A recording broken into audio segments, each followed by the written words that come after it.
All right, so take 2 here. Like, my first start on this was so, like, jangled and awkward that I was like, "Cut," and we're gonna start from the top. So if you're subscribed, you're this is, like, notification number 2. Not the first time I've done this, actually, but, yeah, I was just super inarticulate, and I was just, like, really, like, not getting the job done. So this section, we're gonna read about lies and as the shadow of the fifth hub. And this one it's a continuation or actually continuance of the demon, I think, as Anodea Judith calls it, of the fifth chakra is lies. But her take, I think one of the things that in the Parinamaverse is really important is that instead of externalizing things and having a notion of something being like moralized, like where we kind of look at something, we go, that is like where we just immediately, it's kind of like I hate liars, like liars are bad. um like that's like a real popular thing, like I hate lies, but the problem with that is like we're all liars, we all tell lies. And as long as we keep, and this is another thing for like to explore an internal division, is that as long as we look at a behavior that is really commonplace and quite frankly actively practiced. I mean, there's like there, I think when I was researching and doing the work on this, that it was like I have a little background music too playing. I'm gonna experiment with that. So tell me if it's like working for you or not. And I might talk a little bit more about the choice of music here and actually maybe include the link in here. Um, what was I saying? Yeah, the problem with externalizing that, like the notion of lying as being something that's just sort of like without question to be disdained upon and not tolerated, is it's another opening for shame, and it's another opening for blocks for our own reconciliation of our relationship with ourselves. Boop, mic drop there. It's like pretty. I have yet to see this be explored the way that we're going to. I'm sure it has been. There's nothing new under the sun. But but I realize it's very loaded, like, because it's kind of like, one of the things that, like, hurt people. Well, it's like people, like, this is another kind of passed along quality that, to and I don't wanna spoiler alert this too bad, but I don't know that I will, is that to think about, like, what, um, causes the need for a lie arising from ourselves. So, one of the things is like when we're trying to look at a lie as a phenomenon that's arising from another human being, it's just, I mean, like the thing is, especially right now, if we're looking at the fact that we're even unconscious for the most part about our relationship with like the use of lies, that like, to untangle it for someone else without even our own compass of self-awareness is gonna make that particularly difficult. And this once again, like, this isn't about like figuring out how to not hold people accountable for lying, because there is responsibility for all these things. We are personally responsible, but for our act, for like for what we do. However, what we're doing is like, like there's shame tends to be sandwiched in there, which actually provides like creates kind of an like a,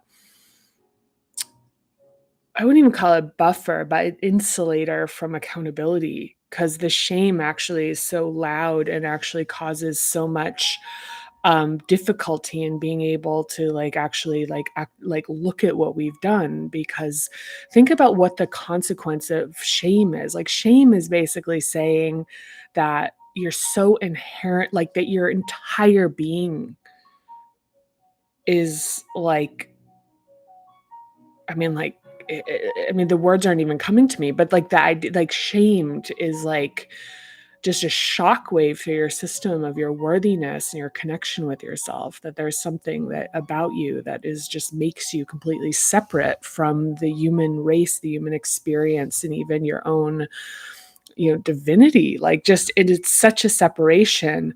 So, you put shame in front, like between you and anything, it will naturally create a divide from your ability to like connect and take accountability in a way that is like really thoughtful and with grace and with introspection and with liberation. Because the nature of what shame is. So so we explore, yeah, because okay, so I am still a little bit like fuzzy in my talking, but we'll get there. So let's see, I'm gonna kind of tune back in here. Yeah, in my research for this, I did, there's a lot of, I mean, look, people lie, and I think we'll get into it, but to the extent that like in an average day, that people, how often, I forget what it is. It didn't, I don't think it made it into the book, but just to me, the bigger point of this is that to realize it's like it's a tool. It's a tool, and the reason that we use it, and we're gonna get into it, is, yeah, I don't know. We'll look into it. We'll get into it. But I want to, so there's two things I wanted to add in here. I think so I'm gonna put this up. Oh, attachment is unavailable. So I'm playing some music in the background. This actually, this this playlist, it's on Spotify and it's called Calming Music for Cats. And when I was pulling it up, looking for something, I was like, could be like ambient background music. I don't know that this is the right music for this, but this was music I listened to a lot when I was writing the book. And there are two like there were two like specific like musical things that I listened to, because one of the things that would happen, and at the time I wasn't really aware so much of exactly what it was, but I was maxing out my capacity, and it was like, and I would get really overwhelmed but also still have a sense that of like really wanting to keep going. So there would be this like yeah, like there'd just be a surge like my of like being really emotionally overloaded. And so listening to calming music for cats actually helped and would like regulate me and get me back into the other one, oddly enough, is the what's the name of the album? It's the John Mayer album that had the Last Train Home song on it, because it's kind of like Muzak. It just, there's like not, there isn't really very anything to it that you need to like process in the back of your head. It's just kind of like there was something about it. It just had like a kind of non-obtrusive nature to it. It was just like kind of like, kind of like consumable music that was like created just a little like some pleasure and could play in the background. And it's funny because it would be on loop, and I'd like measure paces of my work by how many times like it was coming back to the beginning of the first song, because I'd realize, I'd be like, oh, I've been doing this for like that's like a cycle of 45 minutes or however long it was.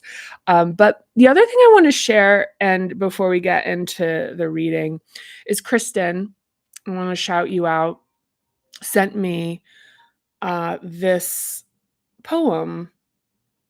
And so very a la, like, so before we talk about like, I think a very stigmatized shadow here, They're all kind of stigmatized, but this one is one where it's like, with fear, people are like, "Hey, let go of fear," and like with guilt, there's like guilt-free, and I'd say anger is probably the one that is like, the like sort of the penultimate, as far as just being like hyper stigmatized, but like grief is, and like even envy and jealousy maybe are kind of like bad. But lies are one of these like where we're getting into a place where it's like people like, like there's a notion that lies in and of themselves, like in a very sort of binary black and white world, are just bad. And the thing is, lies exist on a spectrum in terms of like the level of what's being deceived.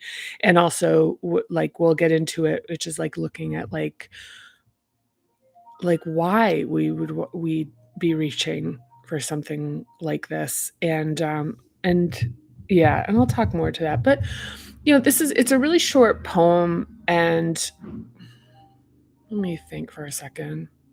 I'm just gonna read it. I'm gonna read it. So Kristen, this one's for you. So this is by Julia Fehrenbacher. And it says, I'm making a home inside myself, a shelter of kindness where everything is forgiven, everything allowed, a quiet patch of sunlight to stretch out without hurry, where all that has been banished and buried is welcomed, spoken, listened to, released. A fiercely friendly place I can claim as my very own. I'm throwing my arms open to the whole of myself, especially the fearful, fault finding, falling apart, unfinished parts, knowing every seed and weed, every drop of rain has made the soil richer. I will light a candle, pour a hot cup of tea, gather around the warmth of my own blazing fire. I will howl if I want to, knowing this flame can burn through any perceived problem, any prescribed perfectionism, any lying limitation, every heavy thing. I'm making a home inside myself where grace blooms in grand and glorious abundance, a shelter of kindness that grows all the truest things. It's very, very Parinoma. I mean, one of the things, as a shout out to what we're doing here, is that this is a really lovely poem pointing to what we're actually practically doing. So it's like each of these explorations is where we are just slowly releasing. And another thing, as far as that is concerned, and I want to I think I'm going to put this, if I can, in the, share this in the comments. I'm wondering if it'll work. It's kind of lovely. Yeah, here we go. Boop. I want to do the cat like playlist, but it's not sending for whatever reason. And you might not even like it. It's like kind of good. I guess maybe like just more the thing is that just like music that is sort of the use of it like for regulation. So let's see, where am I gonna go here? One thing too before we start reading is I want to talk a little bit about the notion of healing, and that's like, this idea of like healing, healing, healing. And even as it relates to that poem I just read. And so it's very intentionally not used in this book as like a positioning to heal, to heal, to heal. Even when I talk about this, I talk about softening, talk about dissolving, talk about expanding, very intentionally left out. And I don't think I understood until yesterday exactly why that was. I find the notion of wounding, like of healing illness, that like you're sick. Like, that's it. Like, the thing and I think that that is, like, where it was, like, I hadn't consciously surfaced why this is very, like, intentionally, like, there's a lot of other, kind of, like, commonly used phrasing that's also very not included, and I was just following a sensibility in this, and now I understand it more, like, and we're and one of the things about healing is I'm gonna use kind of an economic, comparison here, and healing is operating out of debt, like, where we're trying to get to 0, it's like we're trying to get and this is and so and, like, it's like we're trying to just get to, like, this idea of just being sort of, like, out of debt, like, stop being sick, stop being this. It's like, um and like, this is not a framework, like, that I don't th this is the idea that to be healed, like, you don't need to be healed. You need to be like, you don't need to be anything. You don't need to be healed. Like, the idea that you are flawed and fucked up and damaged and, like, whatever, and that this is that this would be a process to get you to, there is no, mm, there's no I mean, there isn't even a definition of what being healthy really is. Like, it's kind of like, it's like it's being not sick, like, in, sort of medical terms. It's just not being sick, right? So it's kind of like we're in this like, that model of, like, healing is being like, "Well, I'm just trying to not be sick." And so when we're talking about this, we're starting from a place of perfection, like in the sense of non-perfectionism, or of completeness. Yeah, perfection, scrap. I really that's another word. Perfection and purity are also like verboten for me, just because of how loaded those two concepts are. As yeah, I'll just leave it at that. But what we're talking about is that it's like you are complete right now. Like your completeness you have this radiant, extraordinary completeness. And that what we're doing, if anything, is like shedding and expanding our capacity to be alive, to experience life with more freedom and aliveness. That is it. That is it. And the thing is that it's like you shed and I think I talked a little bit about, like, self-help notions and things like that, um, when I was wearing the thing of seaweed on my head. But like, this mentality about how we're approaching this is even if you think about the Parinamba Tangle, is that it is not linear. It is actually like where it's actually a teasing out of an expansion in every dimension. It's not a, like, linear climbing. It's not a, like, balancing the balance sheet. And it's like because, I mean, even the thing with healing, it's like that reconciliation is like, that mental reconciliation is very limiting because it's just like all the offering is how to not be sick. And, you're not sick, it's like and the thing is even, like, the wounding and the pains and like, the adaptations, like, it's just this is too dynamic to play into, like, a, like, sort of binary numerical system. It's just too it's, we the only thing we can look to is nature to show us, like, this kind of, like, multidimensional expansion, and that and even looking to see, like, the absolute, like, beauty and completeness of things that are, um, like, alive. The beauty and completeness of things that are alive. Like, you look around and it's like, every piece of nature is like the thing. I mean, like, you look at the best fake plants include, like, details of, like, you know, dead leaves and raw like that like that's the great fake is like to actually like have dynamism in it and that's you know like those are the you know most extraordinary ones that make you kind of like stop in your tracks because they look like something that is actually like transcendent and real. So there's that. So let's see, where am I gonna land on this? Yeah, those are the two things. I mean, the one thing is the poem. I put the link in the comments. I hope that opens it up to it if you want to read that. I think that's just really lovely.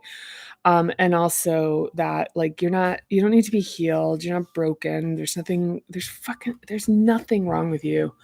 There's nothing wrong with you. The only thing that we're doing is we're like really we're it's not even removing like we're expanding out to be able to be more alive and you know if and that's it like that's the opening and it's like as we open it's like the pain of having to kind of like molt out of like these smaller sized calcified you know for me one of the feelings is always like kind of like a scorched skin like if you were to, like toast a marshmallow like the thing is like pushing against that like it's just it's like oof like you're breaking out of something that's like contained you that's too small and like that kind of you know there's that find your own analogy for it I don't know okay so I'm gonna read a little bit here and we'll see kind of what comes up as we go um Oh my gosh, it's funny. I haven't listened to this playlist for a while, and it's like some of these songs are really like it's funny. Like I don't know why it was this one that it just worked. There was like a hand pan one that was like I liked, but it didn't have the same quality this did, which was just this kind of like I don't know. I don't know how to put my finger on it. It's just created the right feels. Okay, so let's start reading. I'm gonna put this up a little bit closer here. Okay, so the shadow. I'm trying to like figure out the chair situation here. The chair I have is like suboptimal, but here we are.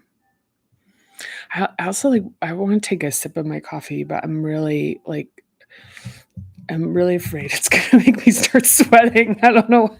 It's really hot in Boston right now. Okay. You ready? You ready? You ready? You ready? Okay. So the shadow of the fifth hub is lies. Okay. So according to Galileo, all truths are easy to understand once they are discovered. The point is to discover them.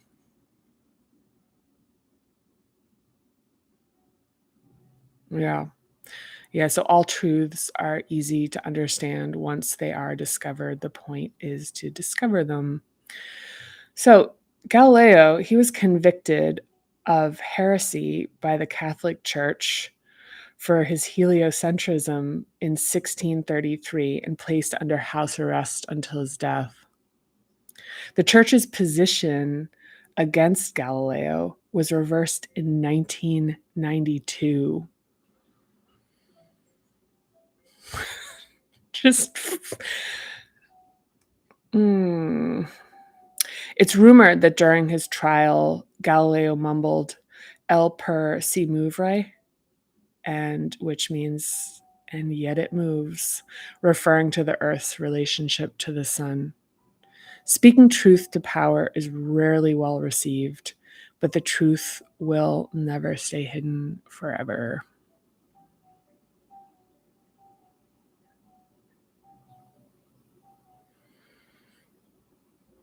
Yeah, this aspect of Galileo. It's interesting to see it here because this was a really early part of working on the book. And the whole thing about this like actually was like initially in other places, and I couldn't really figure out where it landed. It was before, like, this part kinda came through, but, I mean, there's a little like, there's, like, obviously, this is, like, speaking to, like yeah. I'm gonna keep reading. Keep reading. 1992, guys. 1992, the church reversed its position against Galileo.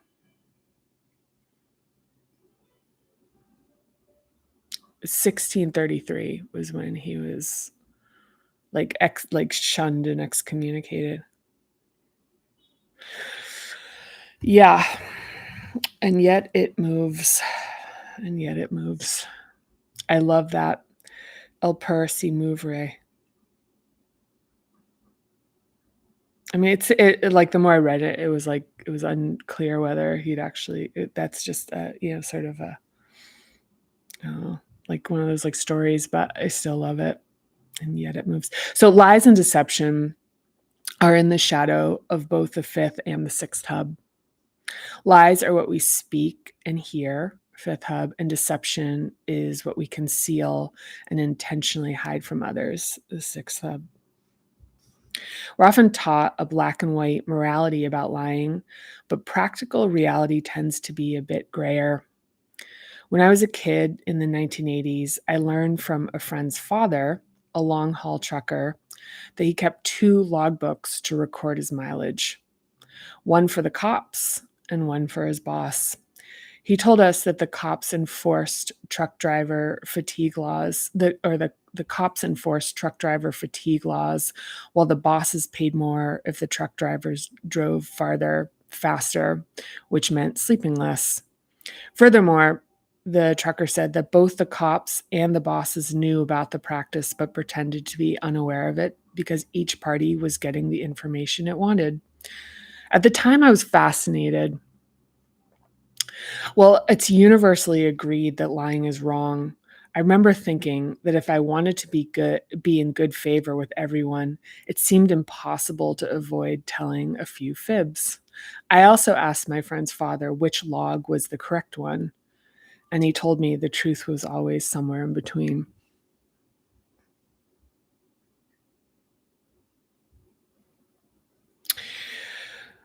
When we have so many different facets that we show to different people, who sees the truth? Experimenting with deception and lying starts early as we try to shift ourselves to fit into our home, perhaps by testing a boundary or trying to get something we want. We may attempt to avoid blame and punishment by telling a little fib. However, deception builds momentum as we begin to operate in different environments, fulfilling various roles and shaping ourselves to fit them. For example, when friends and family from different parts of our life meet, we may wonder what will happen when 2 versions of ourselves collide. Will they like each other? Do we fear disclosure of embarrassing facts, or worse yet, secrets? Often, this friction is reduced throughout each of the 4 life cycles, see chapter 3, and our personas fall away. As we age, our insides begin to match more closely who we consistently present to the world. For some people, it's not for everyone. Um, so as a result, mature adults don't change very much when they migrate between different parts of their lives. And once again, that's that's like in the cases of people who are evolving. So deception can be a temporary relief from discomfort and pain if we feel unsafe, unworthy, or ashamed of ourselves. But a painkiller doesn't heal a broken bone. If we don't find a safe place to receive medical help, we can become addicted to painkillers as the injury fails to heal properly. Lying is like pain relief that temporarily relieves the discomfort of the truth. Covering the pain will not reset and heal a broken bone, and what it grows into can become poorly formed and maladapted, eventually requiring deeper reconstructive work. Being able to tell the truth is powerful. It can also be hard work, especially when it's not pleasant. It's often a risk that we cannot afford to take, like telling our bosses that they infuriate us. It's often overlooked how luxurious and privileged telling the truth can be. When I was putting myself through college without health insurance or family support, driving a car without functioning brakes, and $4 in my checking account, I lied to everybody and hustled them for money, food, and rent. When I finally made money, lying was a hard habit to break, but breaking it provided some of the most significant relief within the freedom of financial stability. Lying may reduce pain or shift an outcome in our favor, but it robs us and others of rightful accomplishments and wins. Lying deprives us of the satisfaction and calm of integrity, and being lied to doesn't allow others to make decisions with all the available information, which can lead to serious outcomes. Telling the truth involves courage, integrity, and energy. We lie when we don't have power and when we don't feel strong enough. That is, when we don't have the freedom and safety to manage the consequences.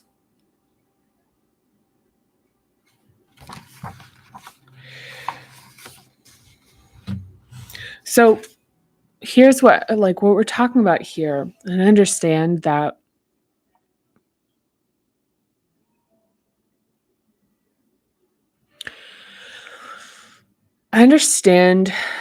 that this there can be this immediate kind of like jumping outward and looking at other people lying to us, um systems deception, but here's the thing, it's like really what we're trying to do in this practice is stay from the inside out. Like, stay we're not trying to contemplate lies as an external phenomenon here. Like, this work is not about how to understand the outside world. This is about how to understand our internal world. And so for lying, if someone's lying, and it doesn't mean that we are not accountable, hopefully this got across, is that what we can be doing is limiting people's ability to make the correct decisions for themselves. And also, yeah, so, and hurting people. But when we trace the root here about lying,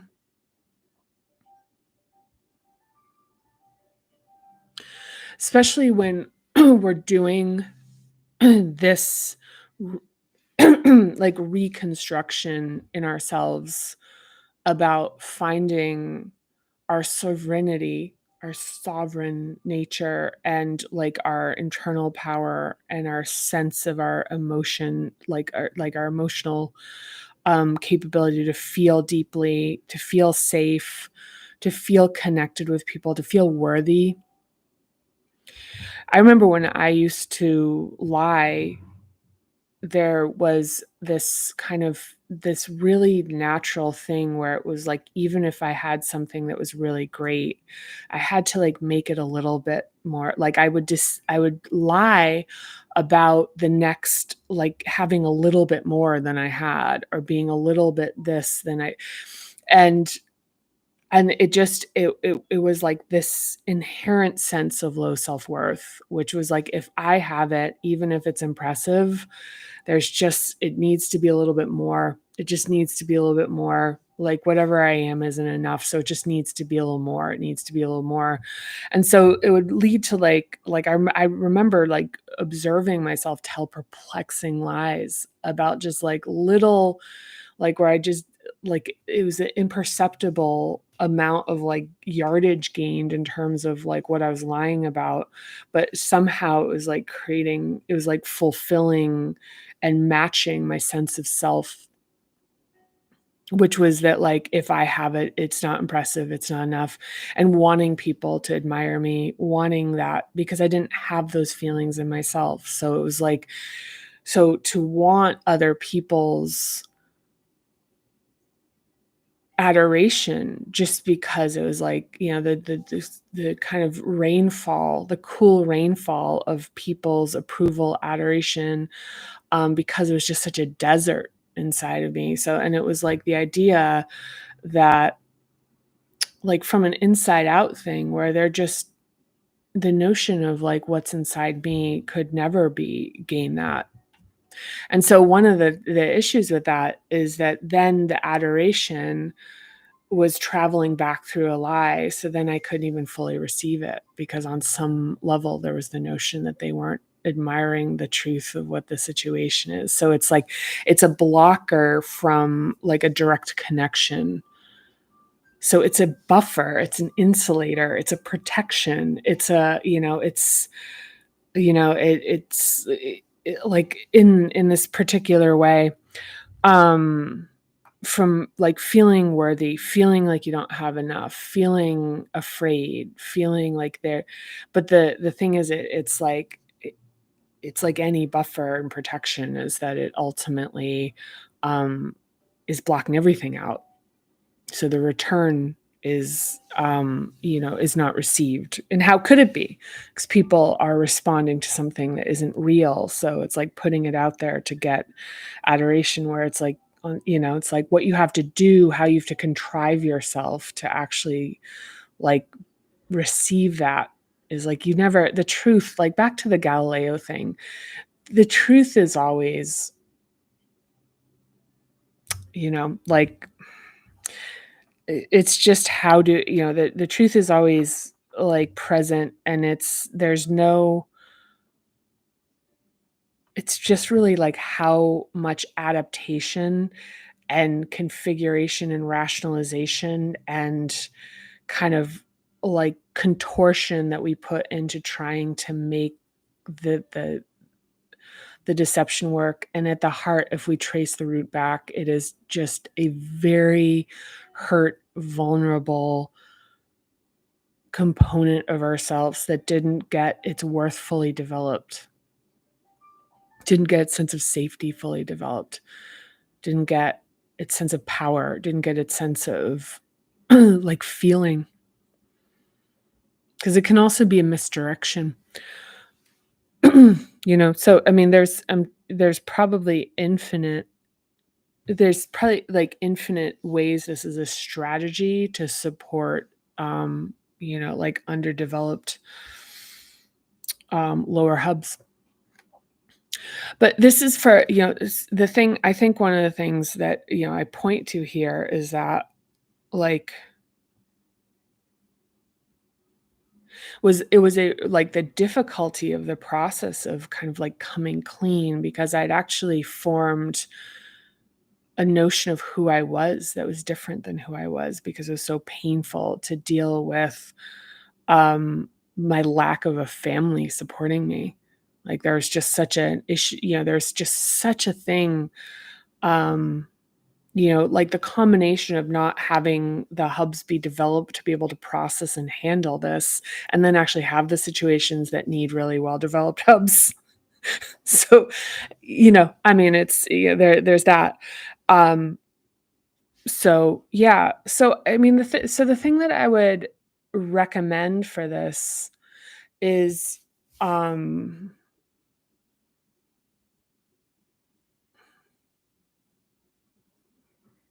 is not, so this isn't really like really like at least how I would advise this. This is not necessarily about trying to figure out other people's lies to you, because they're accountable for the pain of their lives. That's it. It's it. Like it's not your job to deconstruct why and like have compassion for them. That will naturally arise in your own process of being able to clear some of this, or even like like the internal relationship will change that, and in some cases it will have us holding people more accountable in a way that's actually suitable, like that's really like matched. And in some ways it will like lead to just really releasing hangups. But um how that plays out is how it plays out. The first place is, like, to go in like, inside and in terms of our own exploration of our own relationship with lies and deception. And there's a lot that isn't in here, that I realized because this was something I think that was a longer section at some point or whatever, or something, maybe they're in other places in the book. Maybe some of it's in the techniques and exercises that we'll get to next. Um, but yeah.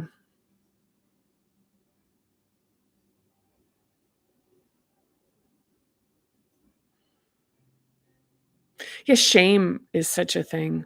Like, shame is really yeah, all of them. It all kinda comes like, into this. So, yeah, this is not about relieving others of their responsibility for their deceptions and their lies.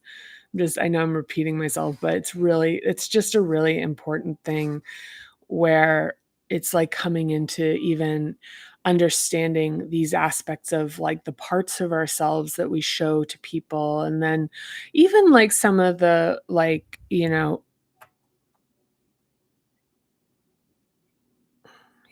I mean, just tracing back to, why we wouldn't feel safe. Like this goes back just being on your side about this stuff, but not as a defense trace like to vulnerability. It's finding the vulnerability in it. It's not finding the defensiveness. It's like to trace back into the hunger, the the humanity, the authenticity that wasn't allowed to openly express itself. I mean, for kids who are, for queer kids, they have to lie in some cases to keep a roof over their heads about like really important parts of who they are, right? So it's like, are liars bad? It's like, I mean, and there's really is something I think also about the reconciliation, um, just in general here being about that, like really it's kind of like and in the cases where it's kind of like, yeah, it was just kind of like this dumb thing that I did, that happens too. Just like that there's some of it can just be very like experimenting with deception, with lying, like some of it. So it's not all so serious. It can be kind of like some of it is just like, yeah, I'm not sure. It was one off thing. I told this like weird lie or whatever. It's like, it doesn't need to all be deeply explored. The only thing in terms of this exploration is releasing the shame and like finding in ourselves awareness of like our behaviors and patterns and look to where they arise so that we can like feel more free. It's just to become more free, more like to liberate ourselves further. So okay, I had fun. I hope you did too. um I think yeah. Yeah, no, that was, like, lighter than I thought it would be, but maybe it wasn't light. I don't know. Yet it moves. The so next we're going to get into techniques and exercises. We're at page 204 right now, and so the prompts, as you see here, bloop, um if these were more like there's some simplicity in these drawings because this would extend into the hands, by the way. Um, just that's what it is. But the prompts are relax and wiggle the jaw, and even like massaging the jaw, paying attention to like clenching of the jaw, rolling the neck a bit. Be super gentle here with rolling the neck, especially when we're working on this stuff. This is like Give you some crunchiness in there. And then I'm pulling down on the earlobes.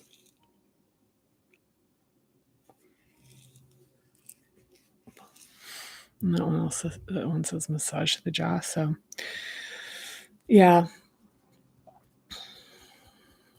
Even a little tapping here. And the trapezius muscles. This one, so here. Another thing here is like making sound. So really like creating a channel where sound can come out.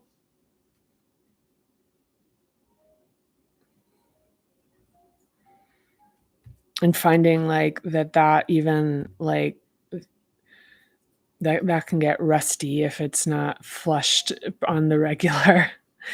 And that can be like just like making like